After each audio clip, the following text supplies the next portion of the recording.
Pancarlarımızı ilk önce rendeleyeceğiz. Rendeleme işi bitti. 3 bardak suyumuzu koyuyoruz. Ve şimdi haydi ocağa. Pancarlarımız oldu, ocaktan aldık. Şimdi 2 bardak sütümüzü koyuyoruz.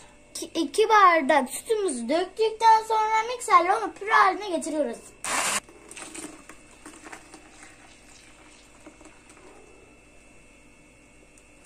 Bir buçuk bardak su bardağı şekerimizi döküyoruz.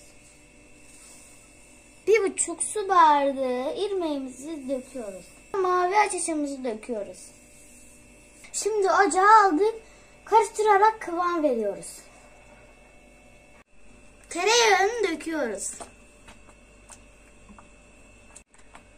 Ardından bir paket vanilyamızı döküyoruz.